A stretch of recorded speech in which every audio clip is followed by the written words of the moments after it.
Sosok tamu kami malam ini adalah seseorang yang masih muda tetapi sudah memegang tampuk kekuasaan di salah satu daerah. Ia lekat dengan dunia sosial media dan juga ia adalah seorang arsitektur. Ia adalah Ridwan Kamil. Ini naik sepeda dari Bandung ke Jakarta. Lewat gunung dan lautan. Lewat gunung dan lautan. Kita masuk aja sepedahan di mana ada kesempatan ya kita pergunakan buat sepeda. Kang, di dalam udah banyak yang nunggu. Iya, izin dibawa sepedanya. Mangga, yuk. Mangga.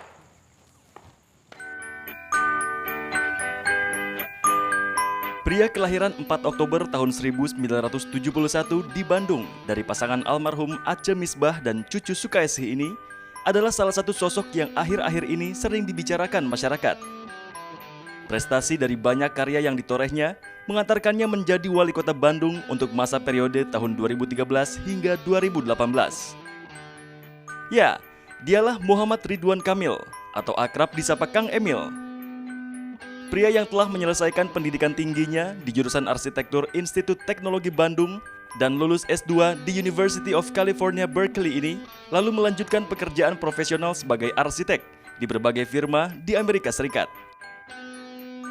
Secara profesional, suami dari wanita yang bernama Atalia Praratya dan ayah dari 2 orang anak ini melalui firma arsitektur Urbain.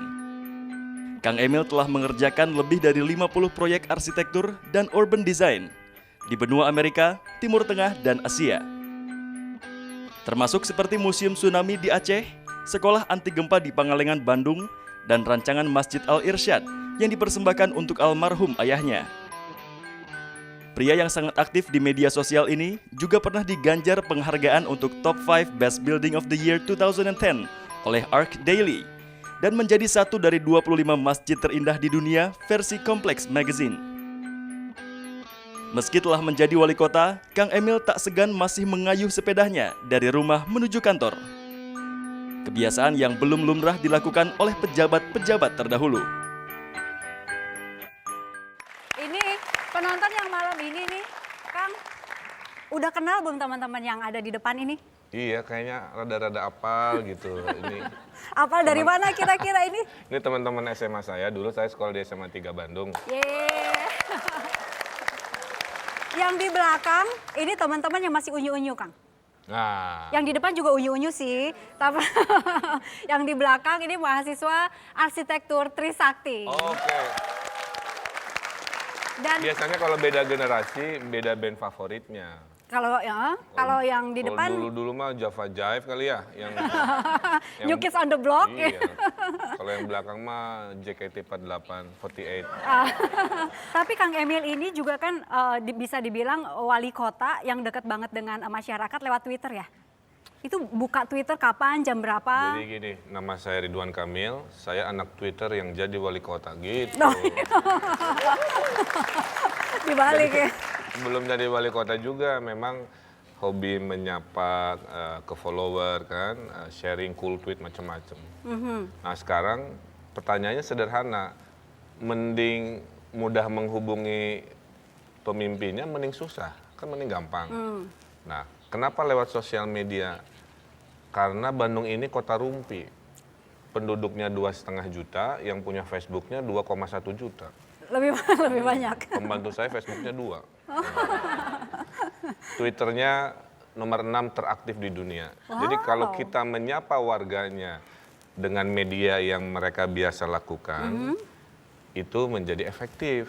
Saya nyampein berita, kegiatan gerakan pungut sampah, menjawab klarifikasi, kritikan, atau sesekali 1 dari 5 saya senang bercanda di Twitter. Nah itu dia, sebelum jadi wali kota, ini jawabannya kan santai gitu. Setelah jadi wali kota juga, kalau kata bahasa Sundanya mah anggerwe gitu, tetap aja santai. Pertanyaannya sederhana, kenapa harus berubah kepribadian pada saat jadi pejabat? Saya bilang ke anak saya, Zara ya, nanti papa kalau jadi wali kota nggak ada bedanya, cuman lebih sibuk aja gitu, karena ada urusan yang lebih besar. Jadi menjadi wali kota juga kepribadian nggak harus berubah, ya harus tetap seperti dulu. Kalau nggak kan nggak nyaman, hidup punya personalitas yang bukan sebenarnya. Pertanyaannya kemudian, kapan ngejawabnya gitu? Kan sibuk dari pagi sampai malam, ngejawabnya kapan? Bacanya kapan? di saat sedang tidak berpikir. Misalnya, lagi tidur atau itu? Lagi menjelang tidur, pagi hari habis sarapan. Kalau saya nge-tweet panjang itu pasti dipastikan saya sedang di jalan tol. Itu pasti. Karena dari Jakarta ke Bandung kan lama. Jadi papa kok nge-tweet aja, itu pasti saya lagi di jalan tol. Dan biasanya menjawab macam-macam dari yang serius ya, nanya masalah-masalah serius sampai nanya-nanya yang sebenarnya mereka bingung ini tugas wali kota apa bukan. Ada yang nanya jadwal bis ke saya. Pak Wali ini bis Damri kok nggak muncul-muncul, jadwalnya mana? Nanya Pak Wali lapor, tadi dikejar-kejar bencong, ada. Ada yang galau juga, ada macam-macam. Ini menandakan dengan sosial media, kedekatan itu terasa ya pada saat kita menjawab juga apa adanya. Makanya saya bilang, saya nggak pernah pakai admin. Jadi itu Kalau betul-betul. pakai admin kan suka jaim ya, wah, atas nama ini dan seterusnya. Kalau ini mah kan langsung aja, kelihatan kok. Kalau sosial media pakai admin dengan tidak pakai admin tuh personal touch pilihan kata-kata juga udah beda. Ini mau lihat nggak beberapa contoh tweetnya Pak Wali ini ya? Mari kita lihat. Ini gara-gara Ridwan Kamil Saya kan nulis suka juga bikin quotes ya. Ini tentang sahabat sejati itu hati nurani gitu. Oke, Terus ada update wae euy Pak. Nuju galonya, sedang galau ya Pak. Galau mah hanya untuk alay. Iya. Kan galau itu kan singkatan. Apa? Galau itu singkatan, God always laugh at your status gitu. Oke, berikutnya mana lagi? Ada foto. Nah, Waduh, gawat. pernah ada yang nanya ke Kang Emil lewat Twitter kan? Enggak, saya cuma cut and paste. Ada yang nanya Pak Wali, kalau suatu saat ketemu Syahrini kira-kira mau ngomong apa? Aduh, saya bilang bingung. Pas lagi buka-buka ada Google, ada orang iseng bikin begini. Ya udah, saya bilang nanti saya mau nanya aja. Itu baju apa kue awu gitu. Nggak, ini Kang wali kota Bandung gitu. Bisa dituntut Syahrini gawat. Itu nggak akan diprotes sama yang punya nama? Enggak lah. Enggak lah. Kalau orang tahu itu bercanda, harusnya jangan sensi ya. Kita ini gini, bangsa yang dewasa itu bangsa yang humoris sebenarnya. Jadi kalau terlalu serius itu kita nggak ada jeda istilahnya. Oke. Makanya saya bilang kalau orang pemarah itu cirinya dua, kurang piknik atau kurang selfie gitu.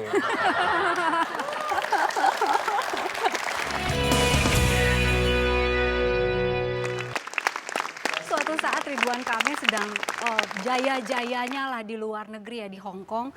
Itu mau balik ke tanah air demi untuk menunaikan sebuah janji? Karena juga saya ini dosen ITB. Jadi dulu ayah saya almarhum menasehati ya. Mending jadi dosen, karena kalau jadi dosen kamu dihormati karena ilmu kamu. Kalau kamu dihormati karena jabatan atau kekayaanmu, pada saat kamu tidak punya kekayaan dan jabatan, mungkin orang tidak akan menghormatimu. Tapi kalau dengan ilmu, mau kita miskin juga, orang ingat, duh Pak dosen, Pak guru, makasih. Itu kan ada, Janji sama yang ini berarti ya? Silakan Pak Danis. aduh, surprise. Surprise beneran? Mangga, silakan. Jadi sempat janji ya bahwa atau pernah bilang ke Pak Danis bahwa mau menggantikan jadi dosen atau gimana? Tidak pernah. Enggak. Jadi saya itu punya dua ayah kandung yang membesarkan saya.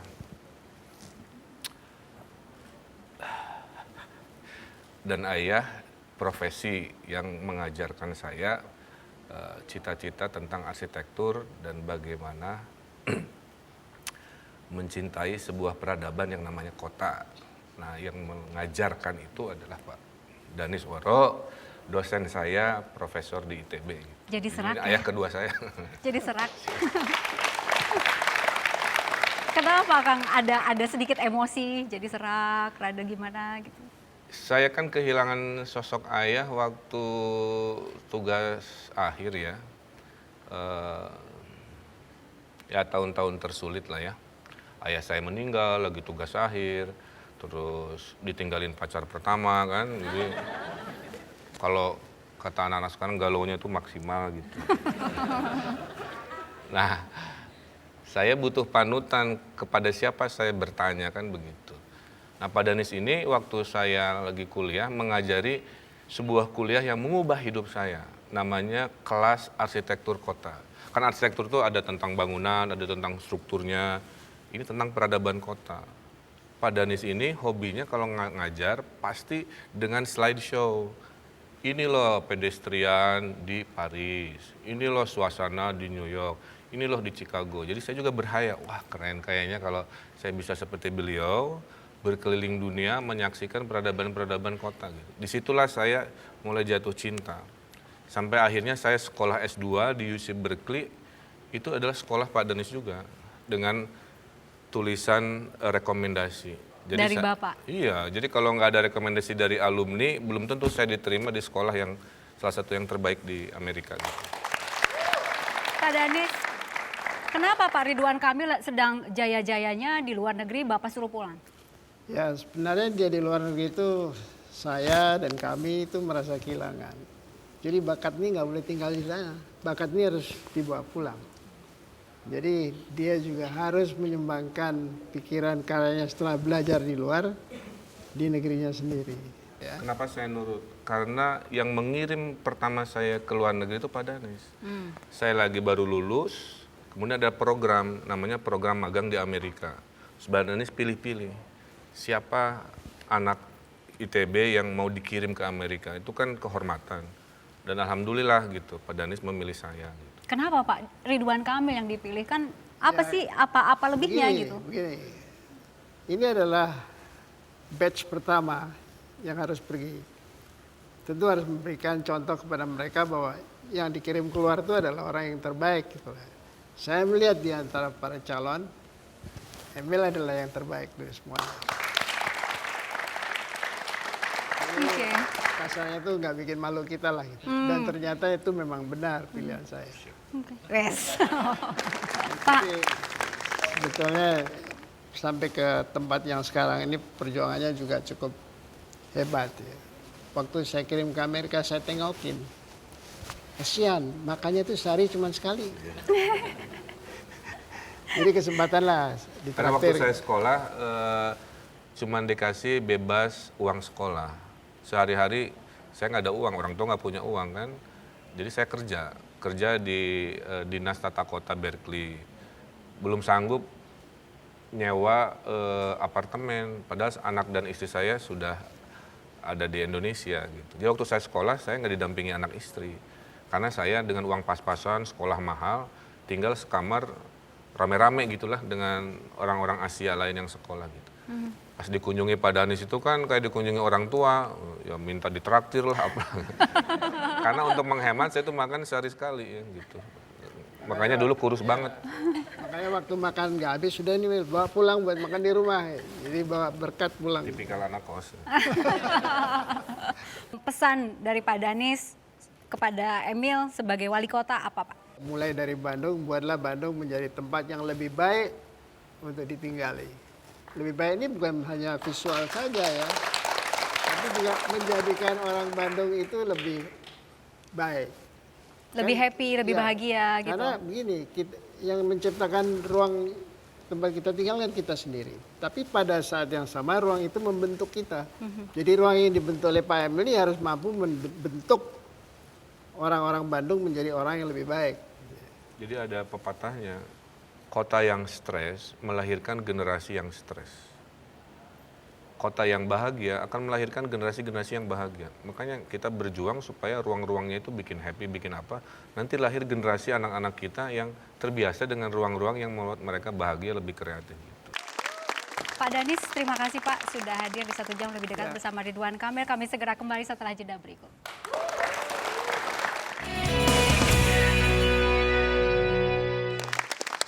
Udah bicara soal Ridwan Kamil dengan profesinya, dengan Twitternya, dengan jabatannya yang sekarang. Mari kita flashback ya. Jangan kaget dengan yang ini ya. Sokang mau nggak dibuka? Dibuka. Belum, sekarang dibuka lagi. Siap. Sok. Dan kemudian perlihatkan kalau udah dibuka ya. Siap. Batu. Ada apa dengan batu? Tunggu. Sebelum Kang Emil cerita, di sini ada teman-temannya yang bisa cerita soal batu? Dulu di satu-satu, fisika 1. Kalau di kelas dulu Emil dipanggilnya batu. Karena Karena kalem, jaim gitu. Yang lain udah recep ya kayak tadi dia masih kalem aja gitu. Jadi kita panggil dia batu. Bisi gagah teuing. iya Kang. Jadi batu itu diam, Bukan. jaim. Ya ada begitu, tapi sebenarnya waktu SMA kan suka ejek-ejekan ya, gitu. Masing-masing punya nama ejekan. Nah, si teman-teman cowok saya ini bingung juga mau ngejek apa. Gitu. Terus dia melihat struktur dahi saya itu kayak manusia purba katanya. Gitu. Apa dahinya nonjol, jadi kayak manusia batu. Akhirnya salah satunya juga gara-gara itu. Jadi kalau ketemu manggilnya itu. Nengok. Dulu. Kalau sekarang dipanggil batu nengok nggak? Enggak lah. Sama yang ini masih ingat nggak? Mari kita lihat mana. Habek nomor 10. Ini habek nomor 10. Iya, jadi nah sebelum saya jadi wali kota, saya itu Selasa malam main futsal dengan teman-teman SMA 3 di Kuningan Village. Saya hobinya kalau nendang memang nggak kira-kira. Yang ini bisa dikonfirmasi juga nggak? Nah, Ronald. Kelihatan di belakang. Mama. Sama ini, mainnya sama Ronald juga. Iya, ini walaupun usia kita begini, kalau main bola masih semangat. Ronald, coba diceritakan. Ini kaos habek ini gimana sejarahnya? Tiap pemain kita punya nama unik, julukan-julukan yang unik gitu. Nah ini untuk Kang Emil sendiri memang disepakati oleh teman-teman adalah namanya habek. Soalnya? Soalnya habek ini istilah Sunda ya, habek ini adalah hajar artinya. Abak ini menendang dengan seluruh energi kehidupan. Kayak Kapten Tsubasa gitu. Kayak Kapten Tsubasa. Tapi benar, kayak seperti itulah Emil. Ya, kalau sedang main bola. Iya betul, dan kami satu Kan tim. sering gitu. ngegolin kan ya. Betul. Itu kalau selebrasi kan suka yang wow, Sosoknya tenang sekali. batu banget. kan. Kalau saya selebrasinya koprol sambil wow. Ube. Oke. SMA selain bola, terus apa lagi yang membentuk karakter Ridwan Kamil? Saya boleh sampaikan ya apa adanya. Leadership saya banyak dilatih di organisasi yang namanya Paskibraka. Kita cinta tanah air, mungkin baris berbaris, tapi di balik itu tuh ada semangat kekompakan, bela negara. Karena pemimpin itu diukur pada saat krisis. Jadi dilatih kita ngambil keputusan penting di saat krisis seperti itu. Oke, di sini sayang sekali teman-teman Paskibranya nggak bisa datang semua ya, tapi ada satu ya. Indri. Oke. Jadi pas pertama kita SMA 3 kita nggak populer banget lah. Di sekolah Paskibra jelas-jelas bukan eskul yang populer karena dia fisik kan. Sementara SMA 3 senangnya belajar. Di Paskibra sendiri kita nggak populer karena culun, pakai kacamata nerd gitu kan. Tampang udah pokoknya kalah ya kita. Kasep mah gelis mah jauh lah kita kalah. Makanya istri saya SMA 5 bukan SMA 3. Yang gelis-gelis. Oke. Kang Emil ini dia masuk dulu, mengamati dulu. Jadi pertama-tama orang berprestasi, Kang Emil nggak berprestasi dulu. Tetapi sesudah itu udah melihat kondisi seperti apa, saya ngelihat Kang Emil habis itu konsisten. Dia ngelihat bahwa dengan Paskibra ini memang kita bisa berlatih disiplin ya Kang ya. Kang Emil langsung meneruskan, akhirnya melatih, kita sama-sama Kang Emil, kita ngelatih lebih dari 5 tahun ya Kang ya. Fansnya Kang Emil memang lebih banyak dari yang pernah dilatih gitu lah. Jadi kelihatan banget sampai sekarang juga mereka tetap mengidolakan Kang Emil, ikut milih Kang Emil sampai Kang Emil tuh dibilangnya nggak kasep ya puntennya Kang ya, Iya, bener kan? tapi berkarakter Tapi katanya. berkarakter karena SMA 3. Jadi saya ngelihat di sini kepemimpinan Kang Emil udah ada. Itu Kecerdasan jadi alasan juga ada. saya bilang ke laki-laki. Cowok itu nggak penting ganteng, yang penting berkarakter. Ini info dari teman-teman di SMA juga, Kang Emil ini kalau bikin sketch itu jago ya dari dulu. Betul nggak? Betul nggak? Sketsa wajah terutama. Terutama wajah wanita. Nih mau bukti nggak? Ya kita buktikan ya. Boleh sketch Kang? Jadi ini testing nih. Ya testing mana? Sketsa wajah wanita. Yang tahu bahwa Emil ini sering sketch, Indri mungkin bisa cerita. Kedekatan sama Kang Emil, kita sama-sama ngelatih di Paskibra gitu kan, cewek-cewek Paskibra cantik-cantik kan, gitu udah kelihatan banget yang cantik. Kang Emil mendekati cewek gitu caranya. Jadi bikin ya sketch. dibuat gambar cewek kan zaman SMA kalau ada ngegambar, wah Langsung kelepek kali ya. Udah berapa wanita yang dapat sketch, Kang? Saya nggak digambar terus terang, wah, tidak memenuhi kriteria. Tidak memenuhi kriteria. Oke, sambil lihat ya. Kalau Ya, jadi misalnya gara-gara beginilah saya masuk jadi arsitek itu karena terlalu banyak hal berseliweran di kepala kan. Orang merekam apa yang berseliweran di kepala dalam bentuk tulisan. Saya juga menghayalkan sesuatu dalam bentuk gambar gitu kan. Jadi lebih banyak imajiner-imajinernya aja. Oke. Sudah bisa diperlihatkan mungkin, Kang? Oh, boleh. Ini bukan siapa ini? Lagi cemberut? Anaknya ya? Iya, Zara bukan? Ya, boleh siapa aja. Oke, kami kembali saat lagi di 1 jam lebih dekat bersama Ridwan Kamil. Kita lihat cuplikan berikut ini ya, Kang ya.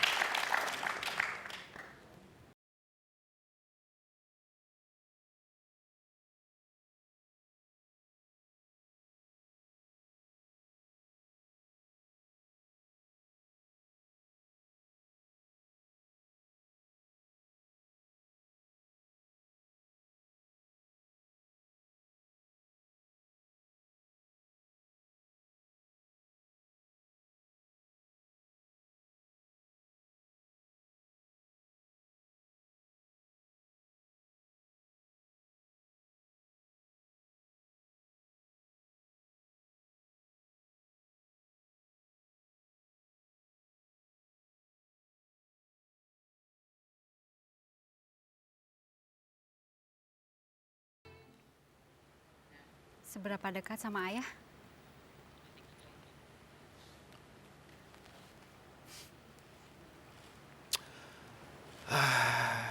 Susah ceritanya. Rindunya itu setelah nggak ada gitu ya. Jadi ada istilahnya kita merasa apa namanya? Merasakan sesuatu yang berharga itu pada saat sesuatu itu hilang gitu. Jadi waktu ada tuh ya biasa aja kan gitu ya. Kadang-kadang sering berbeda pendapat. Tapi pada saat sudah nggak ada itulah justru baru kerasa ada yang hilang dari keseharian. Dan Apa yang kerasa hilang ketika beliau banyak. nggak ada? Jadi ayah saya tidak menyaksikan saya lulus. Tidak menyaksikan saya menikah, tidak menyaksikan saya berkeluarga, tidak bisa menyaksikan saya jadi wali kota dan seterusnya. Tidak bisa menyaksikan saya mendesain masjid yang saya dedikasikan untuk beliau. Rindu itu sering muncul ya kadang-kadang dalam mimpi ya. Kalau alam bawah sadar itu berarti kan kangen lah seperti itu. Ayah saya itu mengajarkan kesederhanaan juga ya. Saya masih lihat dulu ayah saya didatangi anak mahasiswanya bimbingan, tapi mahasiswanya kayaknya itu nakal dan nilainya jelek. Terus mencoba merayu ayah saya ngirim kue, ngirim rokok, apalah gitu ya. Ayah saya dengan tegas menolak. Dikembalikan semua hadiahnya untuk membuktikan integritas beliau sebagai dosen. Dari situ juga saya melihat saya ingin seperti beliau, makanya sekarang itu status saya masih PNS dosen di ITB. Karena dalam darah saya mengalir darah mengajarnya almarhum ayah saya dan ibu saya juga. Gitu. Nah dari ibu saya ternyata ayah dan ibu saya itu bertemu zaman mahasiswanya itu jadi aktivis Kesatuan Aksi Mahasiswa Indonesia, demo-demo juga. Jadi semangat perjuangannya mungkin sedikit dua dikit gitu ya, datang dari semangat ayah saya, ibu saya. Gitu. Dan yang paling mengharukan itu ayah saya ini almarhum masih suka menolong saya sampai hari ini gitu. Menolong dengan cara? Jadi gini, pada saat saya pilkada misalkan, ada lawan politik saya udah siap mau black campaign. Pas tahu saya anaknya Pak Aceh, dia berubah 180, jadi mendukung saya. Karena, ternyata misalnya saya baru tahu kamu itu anak Pak Aceh ini gitu, yang sobat saya kan begitu. Akhirnya yang tadinya mungkin saya akan dilakukan black campaign, tiba-tiba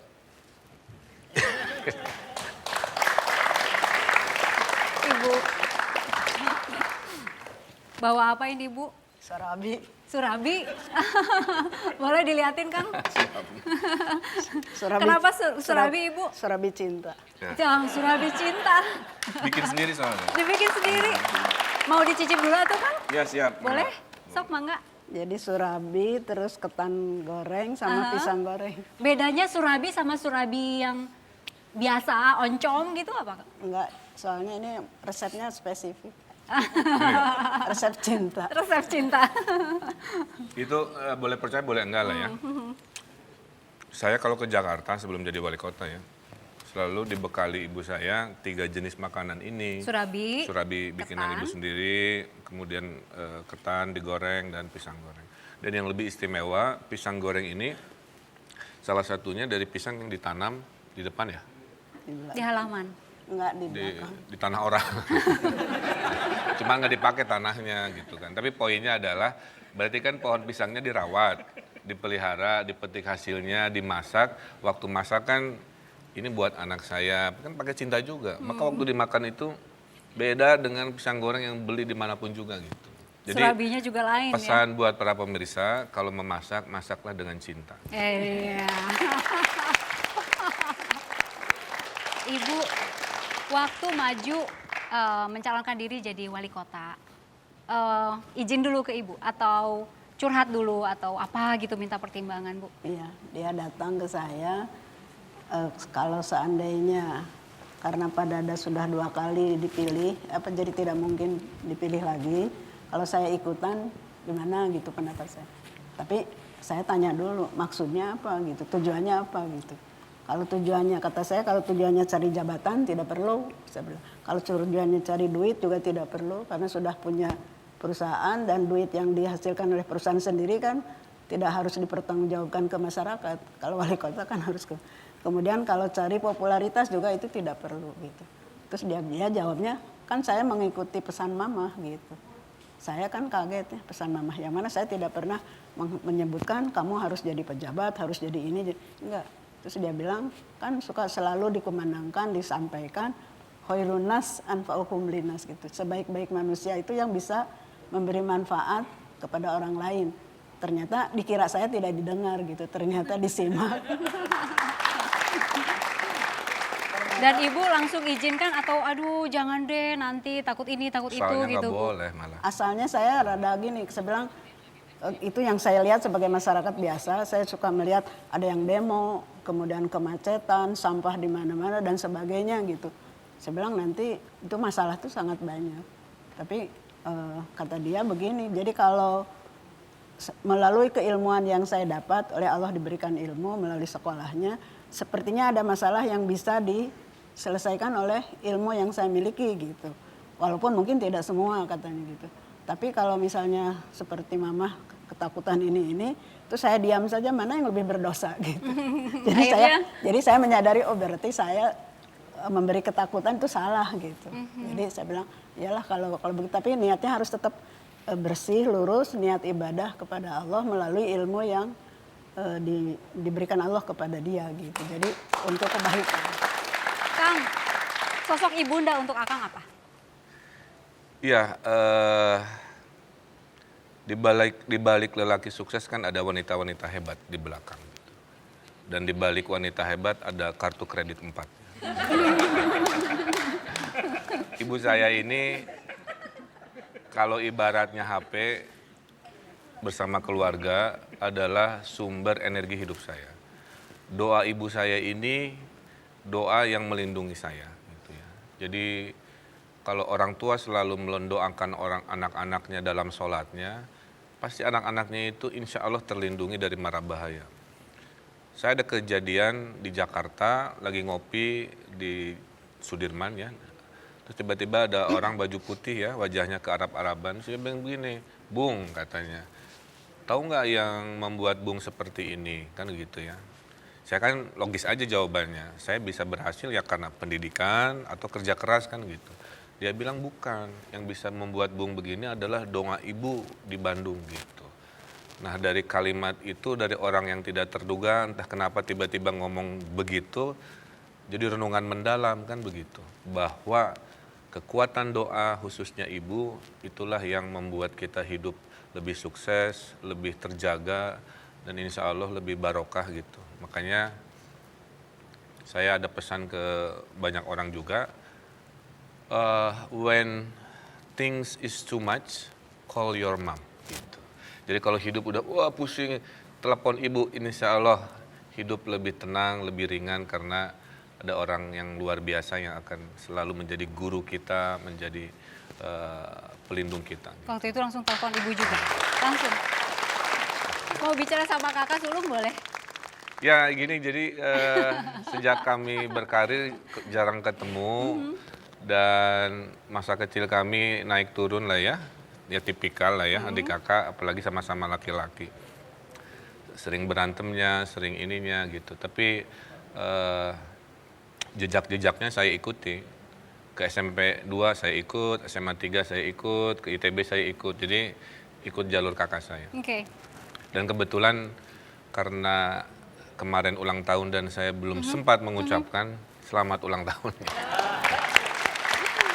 Sedikit saja ya untuk kakak, ini adik yang penurut atau kumaha kak?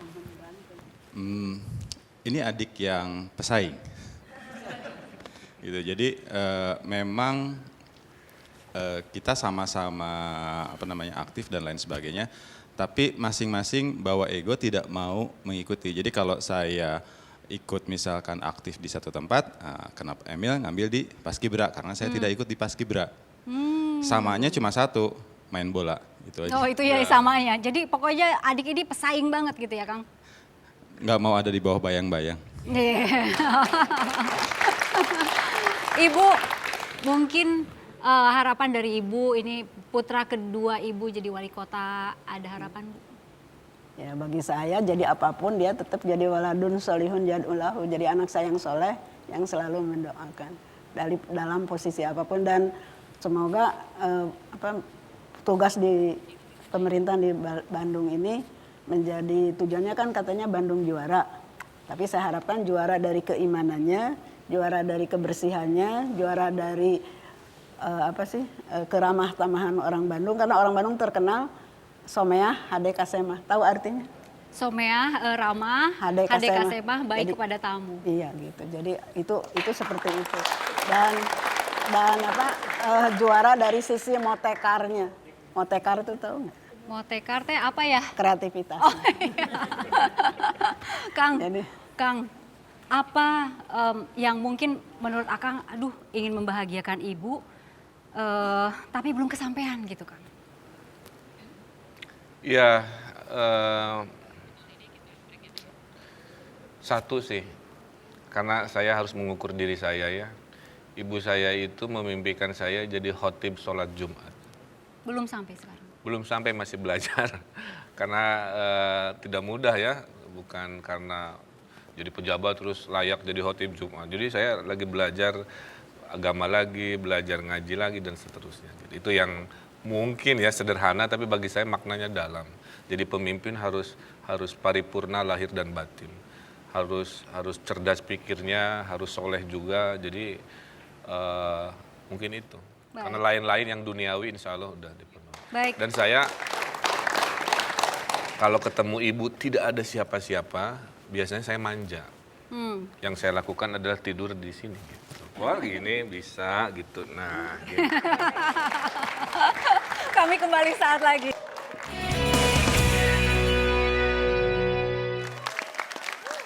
Belum lengkap kalau keluarga belum dihadirkan ya. Sayang putra yang pertama nggak ikut ya Teh? Nggak ikut. Oke, boleh dikenalin atuh Kang? Ya, jadi mantan pacar saya, namanya Atalia Praratya. Ini anak saya yang kedua. Yang pertama kebetulan karena sekolah nggak bisa ditinggalkan, belum bisa hadir. Yang kedua namanya Camelia Latetia Azahra. Waduh, panggilannya? Panggilannya Zara. Zara. Oke, katanya dapetin teteh ini nggak gampang ya? Waduh, Ketemunya gimana sih waktu itu? Dulu ya akhirnya saya sangat menyadari bahwa ternyata jodoh itu memang jorok istilahnya. Jadi bisa dapat di mana aja. Jadi meskipun saya sama SMP, SMP 2, kemudian SMA juga tetanggaan, tapi kita tidak pernah bertemu. Seangkatan? Enggak, saya 2 tahun lebih muda. Oke. Tapi tidak pernah bertemu, kemudian juga kuliah pun berbeda. Saya di Unpar, Kang Emil di ITB juga tidak pernah ketemu.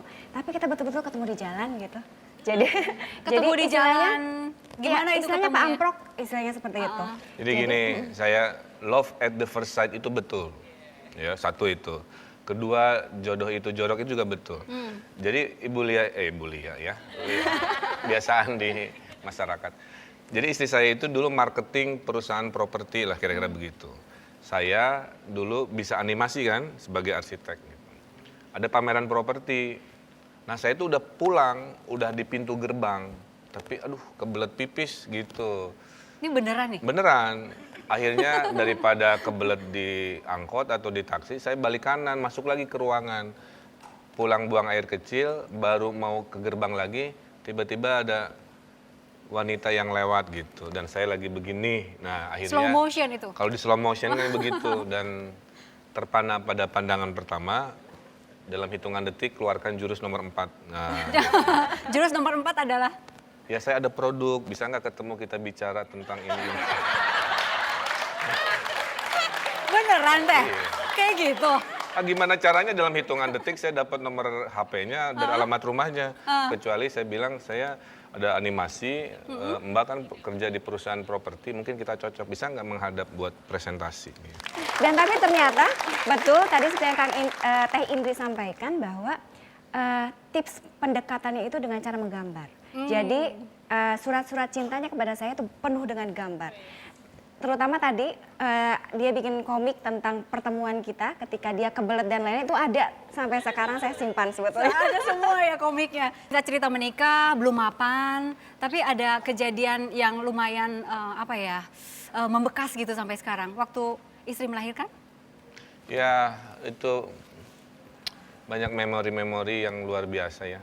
Jadi saya ke Amerika kerja, terus istri nyusul. Nah, waktu istri hamil 8 bulan, tiba-tiba saya dipanggil oleh direktur perusahaan saya, bilang, Ridwan, visa kamu habis. Dan kami tidak bisa mempekerjakan ilegal yang visanya habis. Karena sebagai arsitek, kalau kerja formal harus ada visa.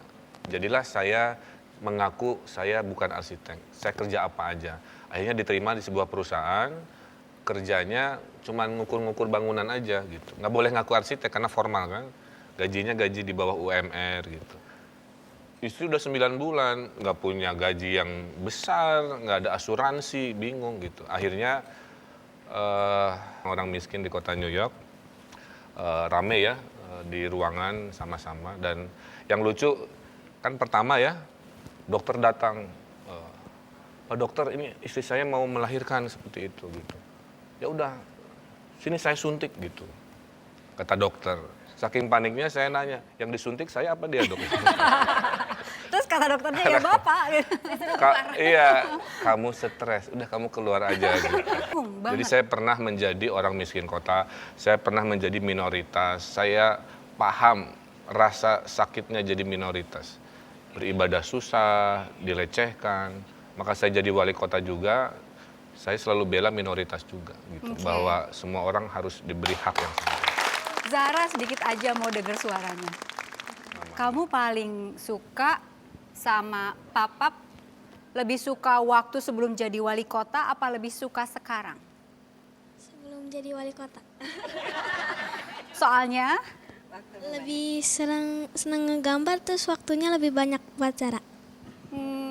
Suka digambarin apa Zara? Gambar Zara. Sering dibuatin muka Zara gitu. Sekarang udah jarang. Jarang banget. Marahin dong. Sedang menyesuaikan lah Oke. ya. Dan kita ada tradisi baru, yaitu kalau berpelukan minimal harus 20 detik. Karena saya baca ilmiah ya, di detik ke-10 sampai ke-20 itu ada pertukaran chemistry yang bikin hati tenang. Jadi kalau saya meluk anak saya, pasti meluknya lebih dari 20 detik gitu.